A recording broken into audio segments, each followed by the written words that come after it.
नमस्कार, भारत 24 में आपका स्वागत है। मैं हूं आपके साथ महिमा सिंह कंवर। बुलेटिन की शुरुआत इस वक्त की बड़ी खबर के साथ। सत्येंद्र जैन मसाज वीडियो पर अब एक नया मोड़ सामने आ गया। मसाज देने वाला कोई और नहीं बल्कि रेप का आरोपी। बीजेपी का ये बड़ा दावा है। मसाज करने वाले व्यक्ति का नाम है रिंकू। नाबालिग बच्ची से रेप का आरोपी है रिंकू। आप देखिए आपकी टीवी स्क्रीन पर आपको जो इस वक्त वीडियो नजर आ रहा है, बीजेपी का ये बड़ा दावा है। बीजेपी का दावा क्या? दावा ये कि ये जो मसाज करने वाला है ये फिजियोथेरेपिस्ट नहीं बल्कि रेपिस्ट है। शहजाद पूनावाला की तरफ से ट्वीट किया गया और ट्वीट के जरिए एक बार फिर से आम आदमी पार्टी पर निशाना साधा गया है। सिसोदिया ने पीसी कर बचाव किया था जब ये वीडियो जारी हुआ था। उसके बाद सिसोदिया की तरफ से प्रेस कॉन्फ्रेंस की गई थी, बचाव किया गया था, मसाज पर जैन की चोट का हवाला दिया था। अब देखिए नया मोड़, बड़ा खुलासा बीजेपी की तरफ से किया गया। बड़ा खुलासा क्या? बड़ा खुलासा दरअसल ये जो आपको इस वक्त वीडियो नजर आ रहा है, सत्येंद्र जैन की जो मसाज कर रहा है वो फिजियोथेरेपिस्ट नहीं बल्कि रेपिस्ट है।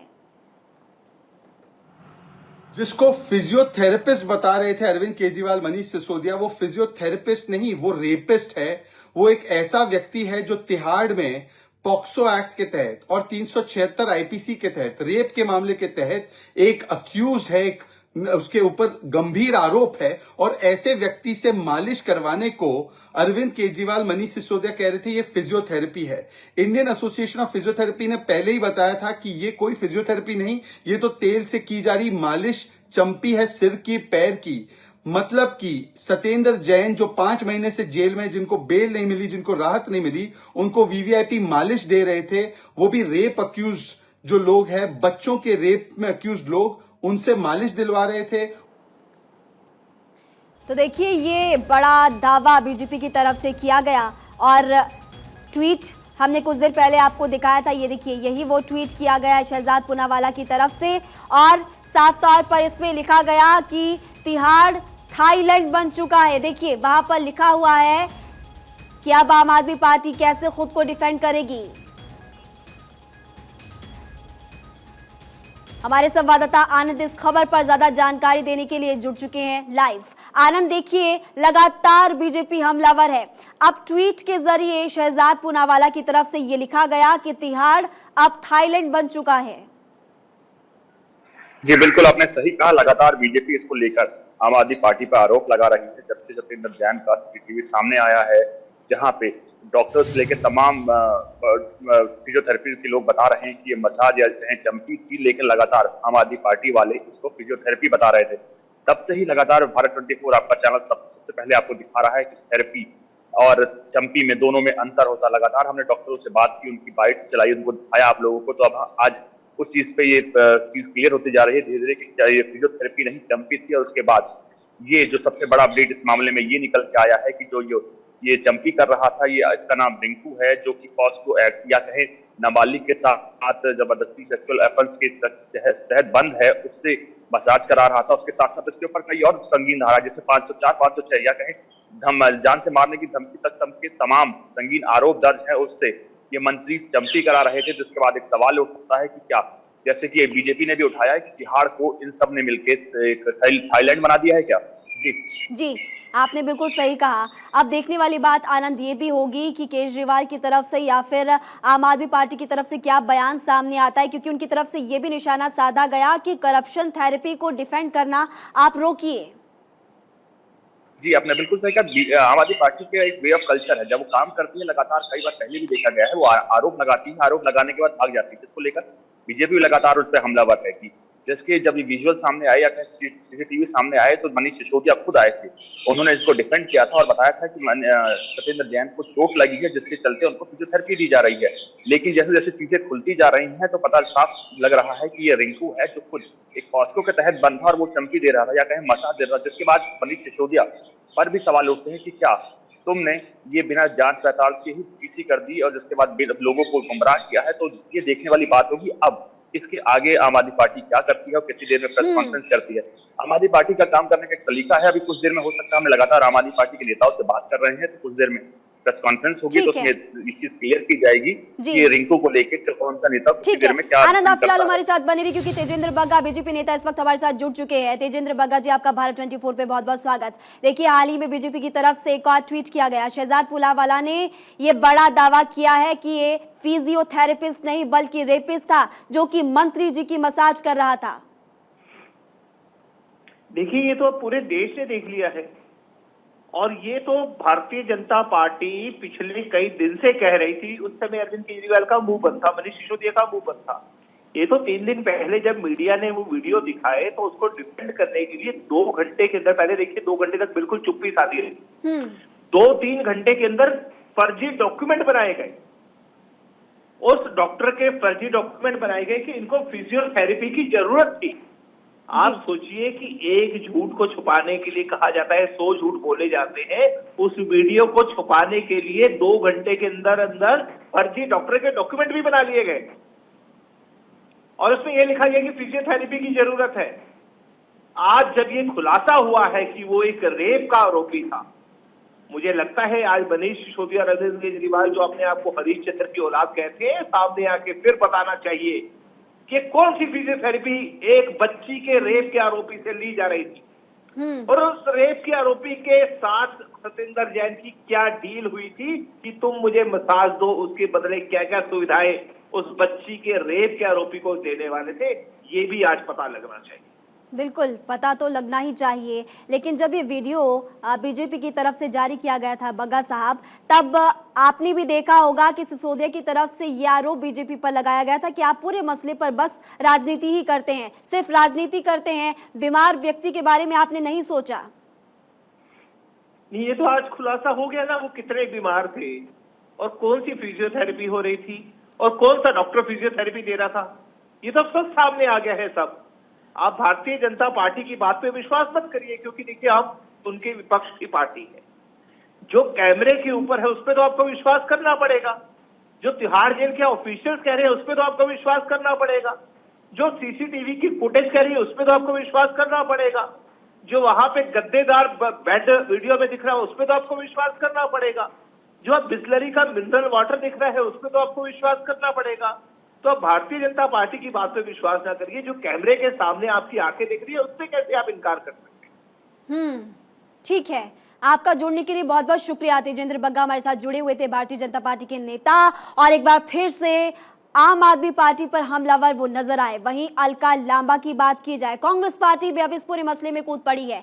अलका लांबा ने भी ट्वीट किया और लिखा, डूब मरो केजरीवाल, बच्चियों के बलात्कारियों से जेल में बंद अपने नेताओं की मालिश करवाओगे, फिर बड़ी बेशर्मी से उनके बचाव में तुम उतर आओगे। ये देखिए ट्वीट, सतेंद्र जैन की मसाज पर पॉलिटिकल मालिश। और यहाँ पर एक और ट्वीट, अब ताबड़तोड़ ट्वीट लगातार आपको सामने आएंगे, आपके सामने आएंगे। अब अलका लांबा की तरफ से ट्वीट किया गया और उनकी तरफ से ट्वीट में क्या लिखा गया, उनकी तरफ से ट्वीट में लिखा गया, डूब मरो केजरीवाल, बच्चियों के बलात्कारियों से जेल में बंद अपने नेताओं की मालिश करवाओगे, फिर बड़ी बेशर्मी से उनके बचाव में तुम उतर आओगे। आनंद, अब कांग्रेस पार्टी की तरफ से भी लगातार हमले आम आदमी पार्टी पर। जी, आपने बिल्कुल सही कहा, लगातार तमाम पार्टियां इस वक्त इस वीडियो को लेकर, जब से पता लगा है कि आरोपी रिंकू है जो खुद बॉस को या कहें नाबालिग लड़की के साथ शोषण के आरोप में बंद है, जिसमें 504 और 506 भी लगी है, या कहें धमकाना, जान से मारने की धमकी देना, तमाम ऐसे संगीन आरोप लगे हैं। और उससे दिल्ली के जेल मंत्री जो खुद जेल में बंद हैं, वो चंपी कहें या कहें मसाज। ठीक है आनंद, आपके पास लौटेंगे। सुनील गुप्ता, पूर्व अधिकारी, हमारे साथ फिलहाल जुड़ चुके हैं, तिहाड़ जेल के पूर्व अधिकारी रह चुके हैं। आपका भारत 24 में स्वागत है। देखिए तस्वीर हम लगातार वो दिखा रहे हैं, सतेंद्र जैन का जो वीडियो वायरल हुआ था जिसमें कि वो मसाज करवाते हुए नजर आ रहे हैं। अब बीजेपी की तरफ से बड़ा दावा किया जा रहा है, कोई फिजियोथेरेपिस्ट नहीं बल्कि ये आरोपी ही है, ये रेपिस्ट था जो कि मंत्री जी की मालिश कर रहा था। नहीं, नमस्कार। मैं जो बात इसमें कहना चाह रहा हूँ, मैंने पहले दिन ही ये बात कही थी। नंबर 1 मैंने कहा था ये मसाज है, फिजियोथेरेपी नहीं है। और दूसरा मैंने ये भी कहा था कि ये फिजियोथेरेपिस्ट नहीं कर रहा है, ये और को प्रिजनर है जो दूसरे जो ये कर रहे हैं। तो मेरी बात वो सही निकली है। जहां तक किस आरोप का वो एक्यूज्ड है, उस केस का एक्चुअली क्या होता है, जब कोई सर्विसेज देना चाहता है प्रिजनर हमारे यहाँ, तो हम उससे ये नहीं देखते कि वो किस आरोप का है। तो अगर कोई मसाज करना चाहता है तो हम ये नहीं देखेंगे कि वो किस आरोप का है। मसाज अगर करना चाहता है, हाँ भैया मसाज कर लो। कोई आदमी है इलेक्ट्रिक रिपेयरिंग करना चाहता है, इलेक्ट्रिसिटी का काम करना चाहता है, हम ये नहीं देखते कि कई बार तो हम टेररिस्टों से भी ये काम करवा लेते हैं, कई बार करवा लेते थे, मतलब तो मैं जेल पे नहीं हूँ। कई बार हम उनसे जो बहुत संगीन अपराध में लोग होते थे, उनको जेल में इस पे जो खाने वगैरह का या मेंटेनेंस का है उस पे हम लगा लेते थे। तो उसमें जनरली ऑफेंस को जो है हमारे यहाँ इतनी इम्पोर्टेंस नहीं दी जाती थी जितनी कि हमें ये सर्विसेज के ऊपर जो हमारा केंद्रित होता है। जी गुप्ता साहब, आप इस वीडियो को सही मानते हैं? आप ये सब जो चल रहा है आप इसको सही मानते हैं या फिर गलत, ये बताइए। हाँ नहीं, ये देखें रूल के हिसाब से बिल्कुल गलत है, बिल्कुल गलत। और जहाँ प्रैक्टिस के हिसाब से है ये सही है। ये आपने बिल्कुल सही कहा। अच्छा, अब ये बताइए कि एक्शन क्या होगा, ऐसे लोगों पर एक्शन कैसे होना चाहिए, क्योंकि ये तो मंत्री हैं और मंत्री जी अपने विभाग का यहाँ पर खूब लुत्फ उठा रहे हैं, क्योंकि ये विभाग उन्हीं का था, जेल मंत्री भी वो थे क्या है अभी भी है। जी हाँ, देखिए इसमें क्या होता है कि सपोज आप इंक्वायरी करवाते हैं, इंक्वायरी में अगर जेल एडमिनिस्ट्रेशन इंक्वायरी करवाता है और इंक्वायरी में ये पता लगता है कि ये किसी दूसरे वार्ड से यहाँ पे मसाज करने आए थे, तो इसमें दो इलीगैलिटी हो जाती हैं। एक तो इलीगैलिटी ये हो जाती है कि दूसरे वार्ड से कोई भी प्रिजनर किसी और वार्ड में नहीं जा सकता, नंबर एक। नंबर दो, जो अंडर ट्रायल है कोई भी प्राइवेट सर्विस नहीं कर सकते।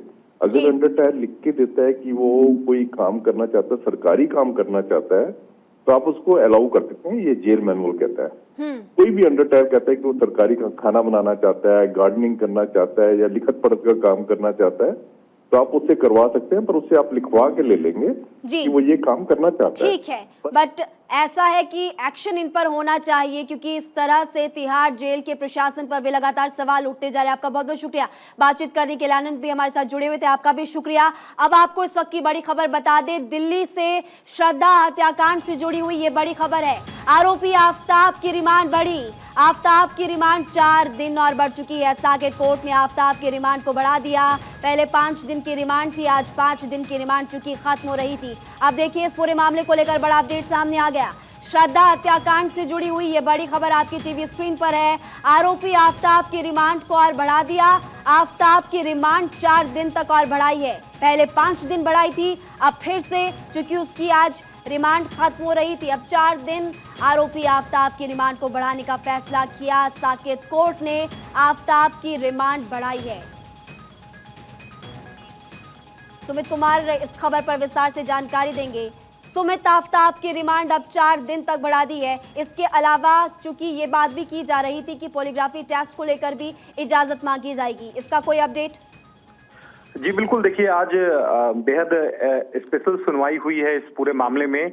देखिए कोर्ट का समय जो होता है वो 10 बजे कोर्ट ओपन होता है, लेकिन आफ्ताब की पेशी के लिए बाकायदा आज 9 बजे ही कोर्ट को ओपन कर दिया गया था। आज फिजिकली तौर पर आफ्ताब को साकेत कोर्ट में पेश किया गया, जहां दिल्ली पुलिस ने और अधिक रिमांड की मांग की, जिसके बाद 4 दिनों की रिमांड जो है वो और बढ़ा दी गई है आफ्ताब की। पॉलीग्राफी टेस्ट की भी इजाजत आज कोर्ट ने सुनवाई के दौरान दे दी। अब से थोड़ी देर पहले आफ्ताब के जो वकील हैं उनसे मेरी बात हुई। उन्होंने कहा कि 10 मिनट में आफ्ताब से हमने बात की है। आफ्ताब ने कोर्ट को बताया है कि वो जांच में सहयोग पूरी तरह से कर रहा है और आगे भी जांच में सहयोग के लिए वो तैयार है। तो निश्चित तौर पर कोर्ट ने पुलिस ने ये भी कहा है कि उन तमाम जगहों पर ले जाना है जहां जहां श्रद्धा की बॉडी के टुकड़ों को आफ्ताब ने फेंका था। पुलिस ने ये भी आज कोर्ट में बताया कि जो तालाब है जहां अंदेशा है कि श्रद्धा के बॉडी के टुकड़ों को फेंका गया है, वहां भी आफ्ताब को ले जाना है, लिहाजा रिमांड की आवश्यकता होगी, रिमांड बढ़ा दिया जाए, जिसके बाद 4 दिनों की जो रिमांड है वो कोर्ट ने बढ़ा दी है। सबसे अहम बात है कि 9 बजे आफ्ताब को फिजिकली तौर पर कोर्ट में पेश किया गया था और जो लीगल एड्स के वकील हैं अविनाश कुमार, उन्होंने 10 मिनट तक आफ्ताब से बात की और आफ्ताब ने बताया कि वो जांच में सहयोग कर रहा है और आगे भी इसी तरह से जांच में सहयोग करता रहेगा। और पॉलीग्राफी टेस्ट की भी कोर्ट ने आफ्ताब से इजाजत मांगी, जिसकी इजाजत कोर्ट ने दे दी। तो निश्चित तौर पर कहीं ना कहीं मीडिया से बचते बचाते हुए आफ्ताब को आज कोर्ट में पेश किया गया था, क्योंकि सभी को पता था कि कोर्ट 10 बजे से खुलता है, लेकिन 9 बजे ही आफ्ताब को फिजिकली तौर पर कोर्ट लाया गया था और वहां बाकायदा पेशी हुई थी। जज जो है स्पेशल जज करीब 9 बजे ही बैठ गए थे इस आफ्ताब की पेशी के लिए और आज आफ्ताब की बाकायदा फिजिकली तौर पर पेशी हुई है और 4 दिनों की अतिरिक्त रिमांड जो है वो बढ़ा दी है कोर्ट ने। पॉलीग्राफी ठीक है सुमित, आपके पास लौट रही, क्योंकि देखिए इससे जुड़ी हुई एक और बड़ी खबर आपकी टीवी स्क्रीन पर। कोर्ट में आफ्ताब का बड़ा कबूलनामा, गुस्से में किया कत्ल। आफ्ताब की तरफ से कहा गया कि गुस्से में कत्ल किया। जज के सामने आफ्ताब ये बोला है। सुमित, आफ्ताब की तरफ से कहा गया कि गुस्से में मैंने कत्ल किया। जी बिल्कुल, देखिए मैं आपको बता रहा हूं कि आज जिस तरह से फिजिकली तौर पर जब कोर्ट में पेश किया गया आफ्ताब को, तो उस वक्त आफ्ताब से कोर्ट ने सवाल किया कि आपको आपके खिलाफ जो पॉलीग्राफी टेस्ट की पुलिस इजाजत मांग रही है उसको लेकर आपकी क्या राय है। आफ्ताब ने कहा कि हर तरह की जांच वो सहयोग करने के तैयार है। इससे पहले नार्को टेस्ट करने की वो उसने कंसेंट भी दी थी, तो ऐसे में पॉलीग्राफी टेस्ट की भी वो इजाजत जो है वो दे रहा है। तो फिलहाल पुलिस ने कोर्ट में बताया है कि आफ्ताब ने अपना जुर्म कबूल कर लिया है, लेकिन शातिर अपराधी है। अभी बयान वो पुलिस के सामने वो दे रहा है। अगर 1964 के तहत वो बयान में अगर ये बात अगर कबूल करता है तो हो सकता है ये एविडेंस के तौर पर माना जाएगा, लेकिन आज कोर्ट के सुनवाई के दौरान कोर्ट के समक्ष ये इस तरह की बातें जो है आफ्ताब ने नहीं कही है।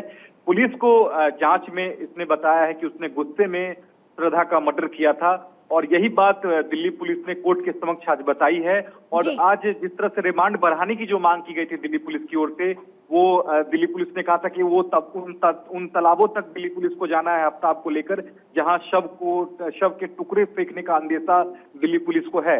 इस लिहाज से 4 दिनों की जो रिमांड है वो दिल्ली की साकेत कोर्ट ने बढ़ा दी है। ठीक है, भारत 24 इस खबर पर लगातार अपने तमाम दर्शकों को जानकारी दे रहा है सुमित, और ऐसे में बड़ा कबूलनामा यहाँ पर आफ्ताब की तरफ से बड़ी बात कही गई है कि गुस्से में उसने कत्ल किया। और जैसा कि सुमित आपने जानकारी दी कि पॉलीग्राफ टेस्ट को लेकर अनुमति मिल चुकी है, आज ही टेस्ट होगा।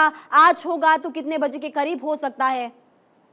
देखिए 4 दिनों की पुलिस रिमांड बढ़ाई है कोर्ट ने, तो 4 दिनों के अंदर ये पहले पॉलीग्राफी टेस्ट दिल्ली पुलिस को करना होगा, उसके बाद नार्को टेस्ट कराना होगा, क्योंकि जो एसएफएल की जो टीम थी उन्होंने दिल्ली पुलिस को राय दी थी कि इस मामले में नार्को टेस्ट से पहले जो है पॉलीग्राफी टेस्ट करानी जरूरी है, जिसके बाद कल दिल्ली पुलिस ने एक एप्लीकेशन साकेत कोर्ट में मूव की थी और उसके बाद कोर्ट ने इजाजत जो है वो पॉलीग्राफी टेस्ट की दे दी गई है।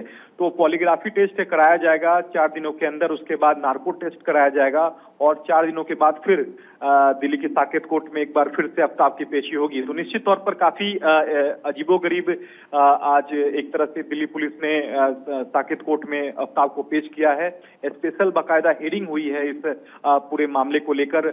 9 बजे ही यानी कि तय शुदा जो टाइम होता है कोर्ट हियरिंग का वो 10 बजे कोर्ट खुलता है, लेकिन 1 घंटे पहले ही साकेत को माफ कीजिएगा आफ्ताब को साकेत कोर्ट में पेश कर दिया गया दिल्ली पुलिस की ओर से और बाकायदा 9 बजे से ही जज जो हैं वो कोर्ट रूम में मौजूद थे और फिजिकली तौर पर आज वीडियो कॉन्फ्रेंसिंग के जरिए नहीं बल्कि फिजिकली तौर पर जो है आफ्ताब को कोर्ट में लाया गया था और उनके लीगल जो एड्स हैं अविनाश कुमार, उन्होंने करीब 10 मिनट जो है आफ्ताब से बात की और आफ्ताब ने तमाम बातें जो हैं अपने वकील को बताई है। यहाँ तक कि बताया है कि वो जांच में पूरी तरह से सहयोग कर रहा है और आगे भी इसी तरह से करता रहेगा। जी, जानकारी देने के लिए बहुत बहुत शुक्रिया सुमित। तो आपको बता दें कि आफ्ताब की तरफ से ये कहा गया कि गुस्से में उसने श्रद्धा का कत्ल किया। अब आपको ये भी बता दें कि अब टेस्ट होगा, नार्को टेस्ट और पॉलीग्राफी टेस्ट। अगली बड़ी खबर आपको बता दें, लखीमपुर खीरी में भीषण सड़क हादसा, कार पलटने से हादसा हो गया। इस भीषण सड़क हादसे में 5 लोगों की जान चली गई। पुलिस प्रशासन मौके पर पहुंचा और पुलिस प्रशासन की तरफ से जांच की जा रही है। तो ये बड़ी खबर इस वक्त की हम आपको बता रहे हैं। लखीमपुर खीरी से तस्वीरें भी दिखाएंगे जहां पर बड़ा सड़क हादसा हुआ और इस सड़क हादसे में 5 लोगों की मौत हो गई। तो लखीमपुर खीरी के पलिया तहसील इलाके में ये भीषण सड़क हादसा हुआ है। कार पलटने से ये हादसा, जिसमें कि कई लोगों की मौत हो गई।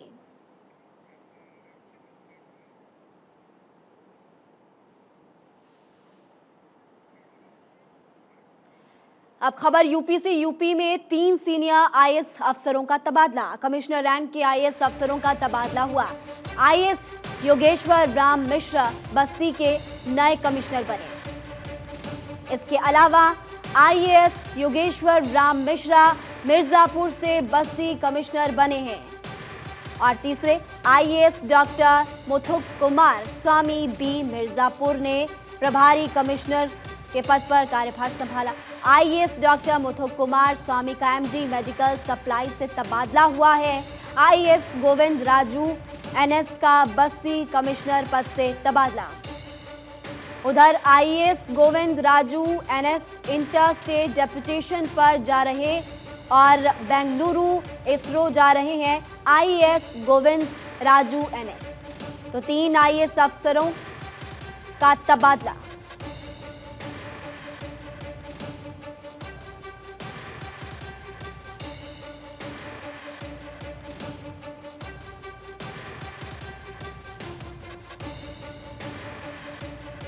तो यूपी में 3 सीनियर आईएएस अफसरों का तबादला हुआ। ये इस वक्त की बड़ी खबर आपकी टीवी स्क्रीन पर है। किस किस का तबादला हुआ और कौन कौन से डिपार्टमेंट्स में उनका तबादला हुआ है, इसकी जानकारी हम आप तक पहुंचा रहे हैं। ये देखिए, यूपी में 3 सीनियर आईएएस अफसरों का तबादला हुआ है। कमिश्नर रैंक के आईएएस अफसरों का ये तबादला, एक एक करके जानकारी आप तक हम पहुंचा रहे हैं। आईएएस योगेश्वर राम मिश्रा बस्ती के नए कमिश्नर बने। उधर आईएएस योगेश्वर राम मिश्रा मिर्जापुर से बस्ती कमिश्नर बने हैं। आईएएस डॉक्टर मुथुक कुमार स्वामी बी मिर्जापुर ने प्रभारी कमिश्नर के तौर पर अपना पद संभाला है। एहतेशाम सिद्दीकी इस खबर पर विस्तार से जानकारी देंगे। एहतेशाम, एक एक करके हम जानकारी भी दे रहे हैं कि यूपी के 3 सीनियर आईएएस अफसरों का तबादला हुआ है। जी हाँ, देखिए, उत्तर प्रदेश सरकार ये जानती है कि उत्तर प्रदेश में दिसंबर में आचार संहिता लगने जा रही है। उत्तर प्रदेश नगर निकाय चुनाव को देखते हुए 3 बड़े अफसरों का तबादला किया है। तीनों कमिश्नर रैंक के अफसर हैं और सबसे पहला नाम आता है योगेश्वर राम मिश्रा का, जो मिर्जापुर के कमिश्नर थे, उनको बस्ती का कमिश्नर बनाया गया। ठीक है, जानकारी देने के लिए शुक्रिया। एहतेशाम सिद्दीकी हमारे संवाददाता हमारे साथ जुड़े हुए थे और उनकी तरफ से जानकारी दी जा रही थी कि यूपी में 3 सीनियर आईएएस अफसरों का तबादला हुआ। और अब देखते हैं आज का फैक्ट फाइल। आज वीरांगना झलकारी बाई की जयंती है। झलकारी बाई झांसी की रानी लक्ष्मीबाई की सेना की मुख्य सदस्य थी। उनका जन्म बुंदेलखंड के एक गरीब परिवार में हुआ था। वो बचपन से ही बेहद बहादुर थीं। झांसी के युद्ध में उन्होंने रानी लक्ष्मीबाई और उनके बेटे को अंग्रेजों से बचाया था। लक्ष्मीबाई और उनके बेटे को महल से सुरक्षित निकालकर झलकारी बाई लक्ष्मीबाई का रूप बनाकर युद्ध के मैदान में उतर गई थी। अंग्रेज भ्रम में रहे कि युद्ध लड़ने वाली लक्ष्मीबाई ही है, लेकिन एक गद्दार ने अंग्रेजों को झलकारी बाई के बारे में बता दिया। आखिरकार युद्ध के मैदान में अंग्रेजों से लड़ते हुए झलकारी बाई फिर शहीद हो गई। तो वीरांगना झलकारी बाई की जयंती आज, और उनके बारे में फैक्ट फाइल के जरिए हम आपको बता रहे कि उनका योगदान क्या रहा था। पूर्व आईएएस अधिकारी सीवी आनंद बोस को पश्चिम बंगाल का राज्यपाल बनाने की घोषणा के साथ ही राज्य में हलचल देखने को मिली। हालांकि इस फैसले की जानकारी ना तृणमूल को ही थी और ना ही प्रदेश बीजेपी के नेताओं को। यही कारण है कि बोस को लेकर तृणमूल में बेचैनी है, तो प्रदेश का भगवा कैंप भी थोड़ा असहज है। बीजेपी की प्रदेश टीम को चिंता है कि पूर्व राज्यपाल धनखड़ की तरह बोस का समर्थन उन्हें मिलेगा या नहीं। आपको बता दें कि सीवी आनंद बोस कल कोलकाता में पश्चिम बंगाल के राज्यपाल के रूप में शपथ लेंगे। सीवी आनंद बोस को राष्ट्रपति भवन की ओर से पश्चिम बंगाल का राज्यपाल नियुक्त किया गया। इससे पहले 71 साल डॉक्टर आनंद बोस मेघालय सरकार के सलाहकार के तौर पर थे।